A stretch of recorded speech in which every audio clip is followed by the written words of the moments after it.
Robbie Woodson is from Maine. He's an alumnus of George Mason University and is incredibly active in awareness events as a community member.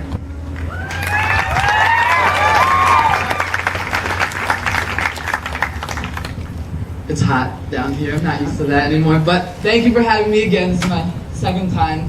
I guess you'd call me a slut for SlutWalks, but feeling good about it. So thank you for having me again.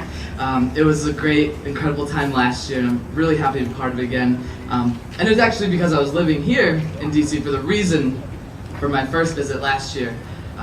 2 years ago today, when I look back, I was probably crying myself to sleep as a struggling victim. 1 year ago here at SlutWalk, though, I was still crying about the pain of being a survivor. But, you know, I'm back, and I feel like probably a lot stronger than ever before, so I'm really happy about that. I also like to think I represent a much different group that doesn't get represented at events like these. Especially when it comes to like rape and sexual assault. I like to show that it does happen within the gay community. Sometimes you hear about it as retaliation against homosexuals, lesbian, gay men, but nope, I was date raped instead, so that means it was another homeboy. And even back up in Maine, this past New Year's, apparently me getting into a car was slutty and warranted something else. But in case you weren't wondering, a punch to the face is a really good boner killer, especially when they want to lock you in your car, but you know.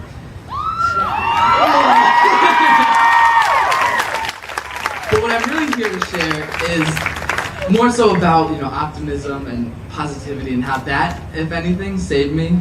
I mean, like I said, you know, I used to really cry about what happened, not with just the rape, but in the, I guess, attempted assaults. I kind of avoided that. But, you know, recently, now that I think about it, for the first time, I cried about it for a very different reason. I was at Take Back the Night up in Portland, Maine. It's another great awareness event similar to this. I was sharing my story of date rape, and I was really excited about all the people that were there. I was excited about getting the awareness out. Because, you know, again, especially because most people don't think it happens to gay guys against other gay guys, but it does. And as I was sharing, looking around in the crowd, I saw my family, my parents, my sister, my brother. I made eye contact with my mom as she was standing in there crouched. She had a little smile. I stopped talking. I was just completely blown away by the fact that she was there. My whole family was there. Just listening as I was speaking, I smiled back at her.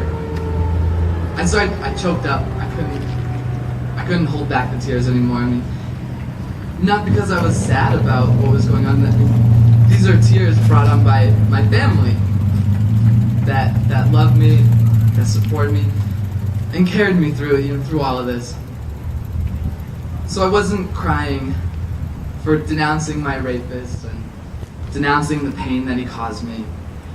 Instead, it was for the people, like my family, like my friends, and especially for people like you all here, who, they're the ones why I'm still here. I mean, you all are a reason to live. And to not let it fight you, to keep fighting against it, to not let it beat you. So really I'm here to give thanks to all of you who saved me. And really from that moment on, I noticed, you know, as I was standing in front of my family, standing in front of all those strangers, I don't cry anymore for the pain about what happened, but instead I cry about happiness and the fact that I'm so blessed to have family and the people in my life that I do. So that's why I'm here, is to give thanks to everyone. Thank you.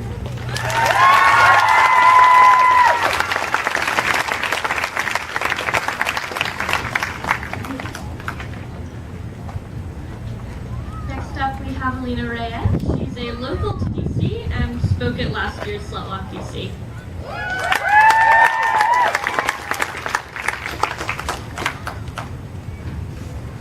Hello everyone. I want to start by saying thank you to everyone who was here last year, to everyone who's here this year, all of you, all the organizers.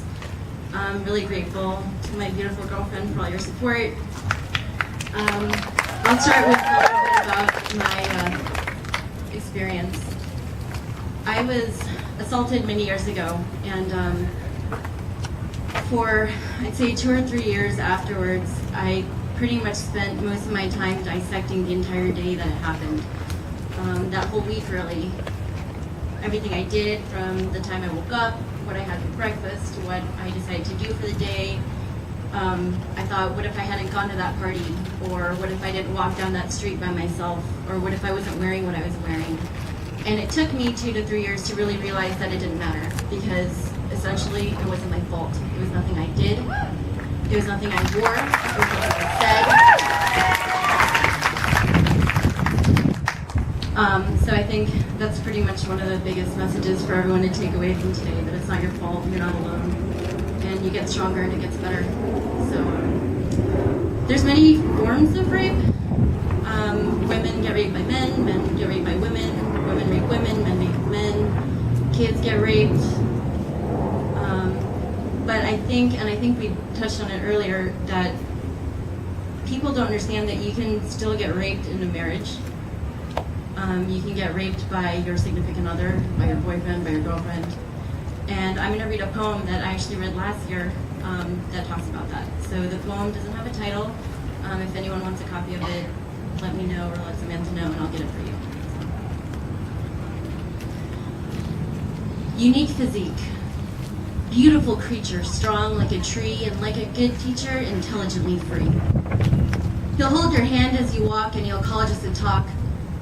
He'll make you feel like a floating seed off a dandelion, not sure where you're flying, but comforted to know that you'll land on the earth of his rock. He'll fill you with thoughts and emotions, discovering new notions like maybe I'm wrong and maybe he's right. He'll make you fly like a kite as he holds your string tight, and you'll fall in his arms and know that you're safe, no bells or alarms. Yes, a concept new to you is a man who is true, a man who deserves a woman like me who will set her fears free and proudly hold his true heart's key. A concept you can't understand because you speak with your hand and you kiss with your fist and embrace with your hate. With your smiling fangs, you penetrate me, you infiltrate me, you desecrate me, can't resurrect me or liberate me, just frustrate me and hold me down. You see, a good man won't start a fight just to prove that he's right, but he'll think things through and present them to you, and I'll listen to him because he's a man through and through, and you wonder why I never listened to you? Always wet from your sweat and soaked in my tears, wanting to forget till the fog of this nightmare clears, hoping one day you will see how you destroy me. But knowing deep inside I need to run fast, and never turn back. Take all my shit and show you my back. So I pray every single day, Our Father, why art in heaven while I call thy name? Why won't you come and free me from this pain you have forgotten? Save me today before I am dead, and forgive me his trespasses. As I have forgiven sin that has trespassed against us, lead me to salvation. Deliver me from his evil, his addictive poison, my own needle. Not recognizing my own sick reflection, pale and cold like a dead man's complexion, I set foot in any direction but yours. Still you come home at 4, slamming the door, crawl into bed, smelling like liquor, kissing my neck, making me sicker. So I close my eyes tight and I try not to fight, hoping you won't notice I'm lying, see that I'm crying, or feel my soul dying. Still you smack me awake and spit in my face, color my skin, killing me from within. Beating me till my vision fades out, then sealing my mouth so I don't scream and shout? No, you are not a man. You're a virus, disease, you're the sickness in me, and though you continue to breathe my air, you are dead to me, apart from me, in debt to me.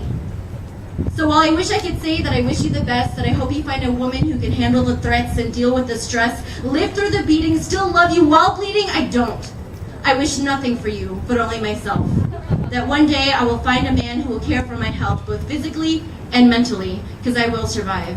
And for him, I will strive to provide everything a good man and woman deserve. Thank you.